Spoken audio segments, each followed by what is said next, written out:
Karena titik berangkat menikah yang sangat rapuh pondasinya. Cantik, ganteng. Apalagi waktu pacaran dia baik. Saya perlu kasih tahu kita laki-laki. Laki-laki lihat saya.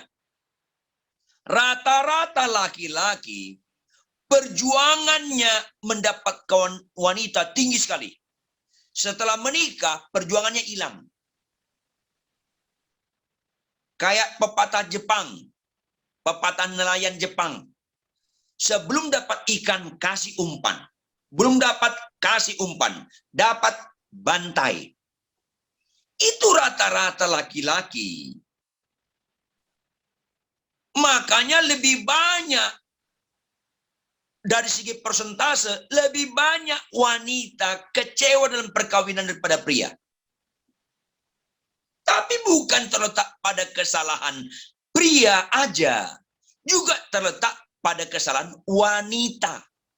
Salah satu karunia yang paling tajam pada wanita, karunia ditipu. Itu tajam sekali karunianya. Gampang dikelabuin. Waduh, kaulah bulan, kaulah bintang. Wah, gampang sekali. Karena titik berangkatnya menikah bukan karena takut akan Tuhan. Kalau aku menikah sama dia, pasti aku bahagia. Ya rusak.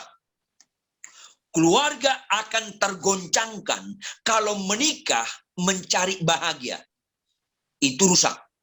Menikah itu supaya membahagiakan orang, bukan supaya aku bahagia. Maka kita menikah, setelah menikah, nggak ada kaitannya kita membahagiakan orang karena kelakuan pasangan kita. Nggak ada kaitannya. Kaitannya hubunganku dengan Tuhan, bagaimana aku membahagiakan dia, walaupun dia banyak kekurangannya. Nggak ada kaitannya dengan kelakuan dia. Tapi setelah menikah, fokus kita kelakuan pasangan kita, goncang rumah tangganya. Sentrisnya Tuhan itu bukan dinyanyian. Bukan. Jesus be a center of my life. Jesus. Enggak, bukan nyanyian. Di kelakuan. Nyanyi terharu-terharu. Jesus. Nyanyi terharu-terharu. Menghadapi perkawinan mengharukan. Ya rusaklah. Goncanglah. Akhirnya nyanyian doang. Yesus kau pusat hidupku. Apaan? Nggak ada bobotnya. Statement-statement aku mengasihi Yesus. Yesus pusat hidupku. Yesus sahabatku. Aku mencintaimu. Itu nggak berbobot di nyanyian. Ketika kita fokus pada perintahnya dan kita lakukan bagaimanapun pasangan kita, kondisi dan situasinya, tetap kita fokus kita melakukan perintah Tuhan. Itu satu-satunya berbobot mengaku Yesus Tuhan, mengaku Yesus terutama, mengaku Yesus sentris. Tanpa ketaatan, nggak pernah. Makanya akhirnya goncang. Dan rata-rata kita, asli kita kelihatan di perkawinan. Ada pepatah nanggung, tak kenal maka tak sayang. Dilanjutkan, makin kenal, makin nggak sayang. Karena nggak ada orang menikah dengan orang sempurna. Nah, konseling pastoral pranikah nggak berbobot. Akhirnya kecewa.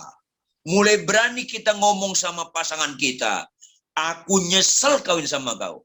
Itu kan ciri-ciri kesurupan. Apalagi kita bandingkan pasangan kita dengan pacar sebelumnya.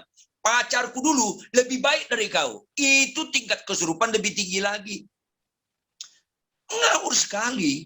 Karena sentrisnya dirinya bukan Tuhan. Goncang.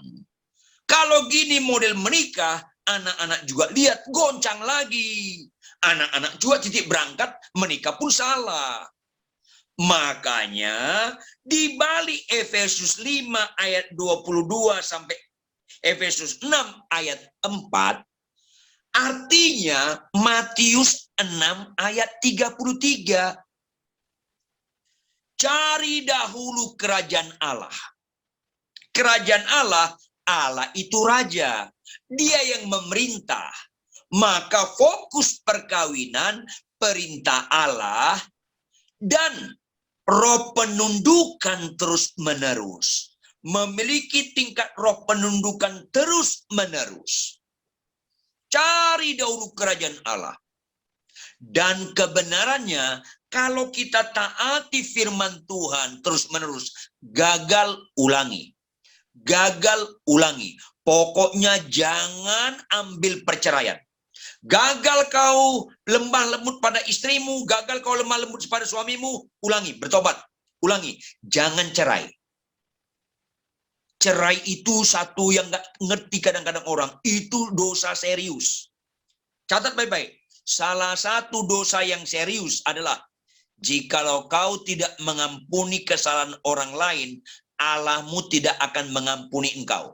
Kalau tidak mengampuni orang lain, Allahmu tidak akan mengampuni engkau. Di balik perceraian itu ada dosa tidak mengampuni.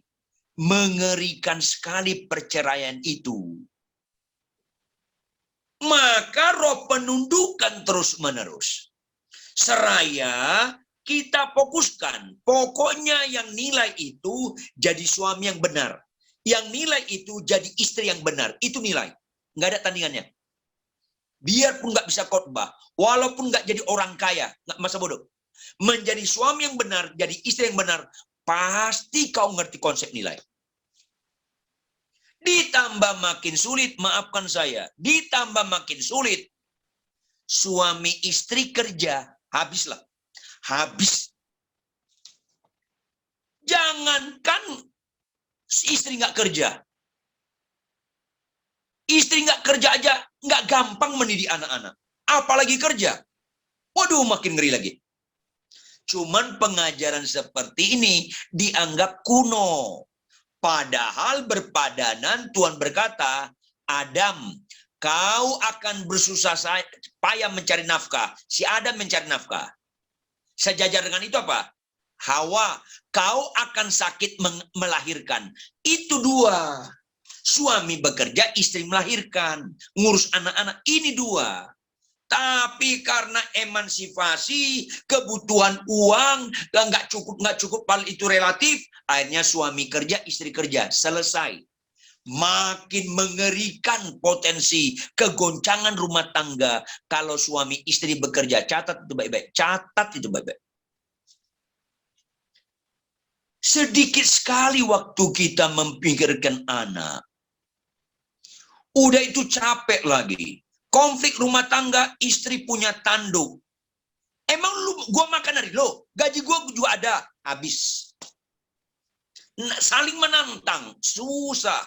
Akhirnya suami pakai ayat dan dipegang ayat untuk istri. Suami hafal ayat untuk istri. Istri, tunduk pada suami. Dipakai suami.